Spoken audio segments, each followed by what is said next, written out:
Bonjour tout le monde, bienvenue sur ma première critique de film sur ma chaîne.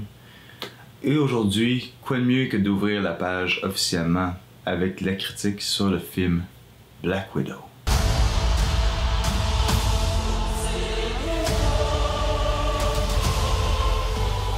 L'histoire du film se passe quelque temps après les événements de Captain America Civil War. Natasha Romanoff est devenue une fugitive aux yeux du gouvernement et elle tente désespérément d'arrêter l'organisation criminelle qui l'a fait naître, donc la Red Room. Elle cherche la localisation du lieu. Elle trouve la solution grâce à sa sœur Yelena, incarnée par Florence Pugh. Les deux sœurs doivent retrouver leur famille adoptive pour leur donner un coup de main pour localiser et permettre de détruire la Red Room une bonne fois pour toutes et ainsi libérer les Black Widow qui sont restés à l'intérieur. Le film à la base devait sortir au mois de mai 2020, mais à cause de la pandémie, bien sûr, les salles de cinéma ont fermé, les studios ont dû repousser leur film. Donc, celui-ci, sans exception, a été repoussé de nombreuses occasions. Ils ont essayé de planifier la sortie de nombreuses fois. Il y a des occasions où la pandémie était moins forte. Malheureusement, ça ne s'est pas concrétisé. Ils ont dû faire des choix très durs.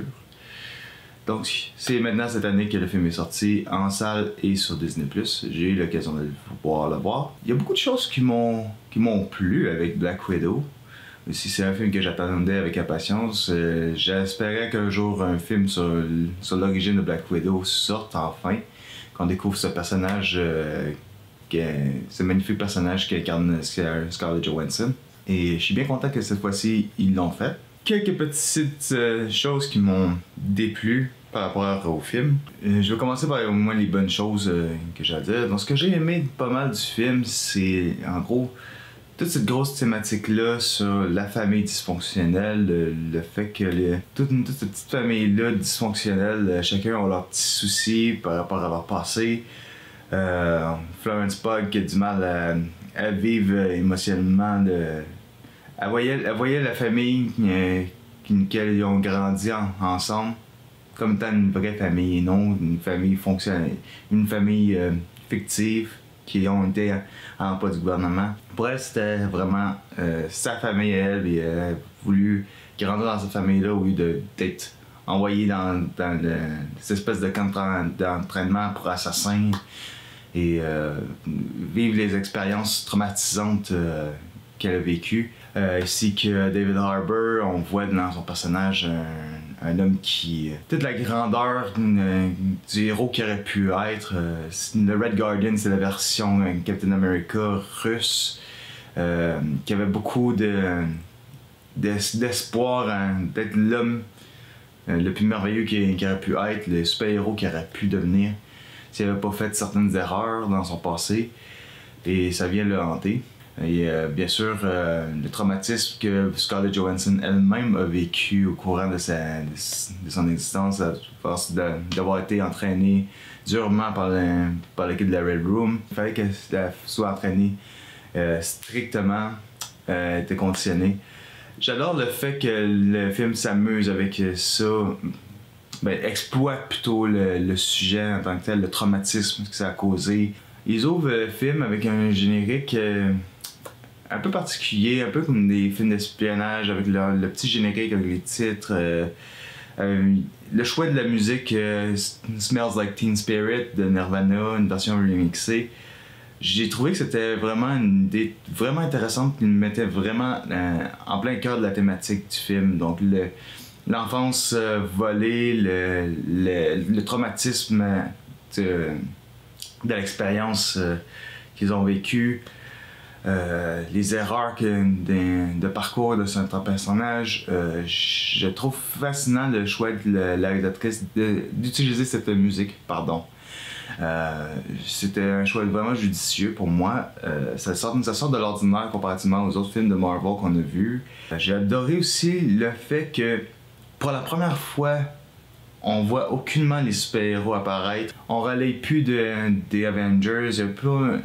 On ne voit plus Captain America, on ne voit plus Iron Man, on ne voit plus Spider-Man, Doctor Strange. on relaye plus de ces personnages-là, c'est vraiment l'histoire de Black Widow, c'est sa perspective, c'est sa famille. On en découvre un peu plus son passé, le fait que c'est une femme qui est plus indépendante d'elle-même, n'a pas besoin de dépendre de ses collègues pour survenir à ses propres besoins. Et surtout, pour la première fois, elle est isolée de ses camarades avec qui elle se tient depuis le début. Elle est vraiment centrée sur elle-même, c'est son aventure à elle. Et le fait que ça se déroule après les événements de Captain America Civil War, je trouve que c'est avantageux pour l'histoire du film, ça a permis de développer davantage de personnages.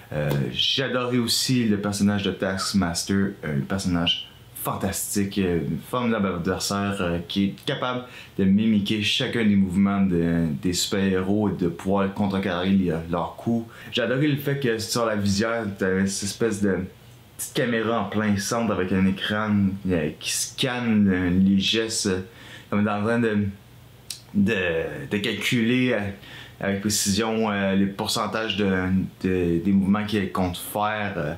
Et André est capable de prévoir à l'avance les coups de ses adversaires. J'ai adoré le combat sur le pont, c'était vraiment dynamique. Je voyais que dans Taskmaster un adversaire de taille pour une Black Widow. Et ce que j'ai trouvé un peu dommage, c'est le fait qu'on voit moins souvent le Taskmaster. J'aurais aimé le voir un peu plus souvent. À l'écran, il y a vraiment une technique de combat hors pair. C'est vraiment une machine à tuer vraiment fantastique. J'ai adoré aussi la musique de Lorne Balfe, il a composé beaucoup de films à l'époque avec Hans Zimmer, c'était son pupille à l'époque, et qui a fini par devenir compositeur lui-même. Il a composé plusieurs musiques, entre autres sur Mission Impossible Fallout. Il apporte une atmosphère beaucoup glauque, assez crue pour le genre d'espionnage. Sa musique est entraînante. Je trouvais que lors des scènes de combat, il y avait ça amenait beaucoup de tension. La scène où est-ce que les Black Widow sont dans la poursuite de Yelena et de Natasha sur le toit. J'adore la tension avec la musique que ça amène. C'était vraiment incroyable. J'adore la réalisation de Kate Shortland. Je connais pas assez sa réalisation, je connais pas assez la réalisatrice. Mais toutefois, je trouve qu'elle apporte beaucoup de sensibilité vis-à-vis de ses personnages féminins. Elle met beaucoup d'importance sur la présence des personnages féminins dans l'histoire. C'est vraiment un film. Dans le fond, le message est clair du film, c'est le fait de choisir la famille pour qui tu veux te battre pour. Ce que j'ai découvert aussi avec Black Widow, j'ai lu un peu ce sujet, c'est l'idée que la réalisatrice en elle-même, lorsqu'elle a voulu développer le projet, elle l'a développé en fonction du mouvement #MeToo qui s'était produit. Donc, clairement, elle voulait passer le message comme quoi il faut se libérer de l'oppression du traumatisme qu'une agression ou qu'un agresseur commet. Et c'est un message vraiment important, surtout pour la production de Black Widow. C'est vraiment intéressant à exploiter. Et je trouve qu'elle a quand même fait un travail remarquable à ce sujet. J'en viens maintenant au point négatif.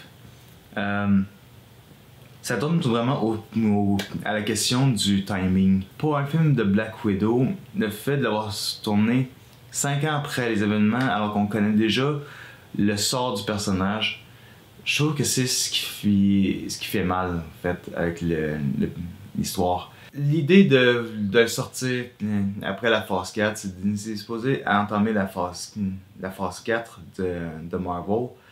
Et pourtant, on dirait qu'on revient avec la phase 3. On dirait que le fait qu'on sait déjà qu'elle meurt, ça vient briser un peu l'idée sentimentaliste, de savoir que le personnage meurt. On dirait que ça vient pas nous émouvoir autant qu'on voudrait. Parce que là, si le film aurait sorti avant les événements de Avengers Infinity War, et que ça serait sorti après Captain America Civil War, il y aurait une bonne continuité. On n'aurait pas su ce qui arrive au personnage de Black Widow et en même temps, ça nous aurait permis de savoir un peu plus sur son passé, de nous attacher encore plus à son personnage. Puis sa mort, ça aurait été encore plus frappante. C'est vraiment son histoire à elle, c'est son film. J'aurais aimé que ça reste dans cette idée-là. Malheureusement, c'est le fait que le film soit sorti beaucoup trop tard que on dirait que c'est secondaire. Comme si les studios avaient un regret comme ah mais là si on avait tourné ce film-là ben avant, ça aurait été peut-être mieux. Ah mais là on sait déjà qu'il va mourir, on rend hommage à ce personnage-là de son vivant. Il aurait fallu le faire bien avant. Vous voyez genre c'est l'idée d'avoir sorti le film un peu trop tard de son contexte.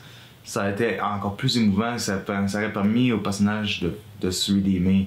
L'autre problème que j'ai eu aussi, c'est envers le personnage qu'incarne Ray Winstone. Donc, je trouve qu'il fait rien vraiment de très fantastique en tant que méchant.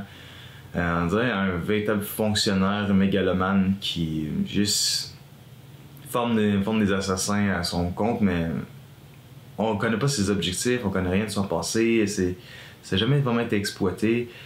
Et ça, c'est aussi, ça amène aussi un autre petit problème aussi avec ça, c'est j'aurais aimé voir ça aussi au début du film. Oui, il y a le montage rythmé avec la musique de Nirvana qui joue avec le titre, qui explore le passé de Black Widow un peu.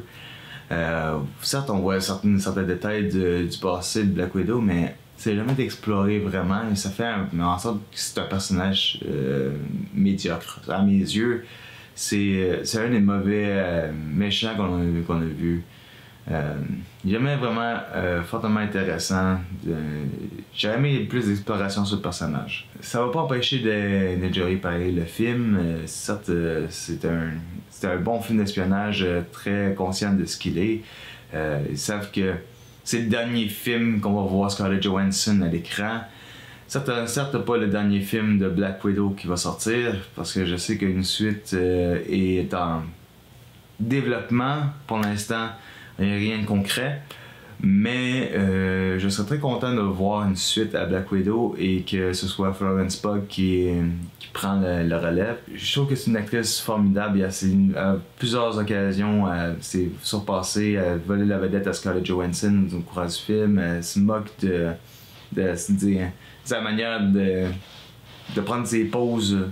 C'est vraiment lors des scènes de combat, même la scène de combat dans la montagne, c'était toute beauté. J'ai adoré la scène d'évasion de David Harbour, plein de tension.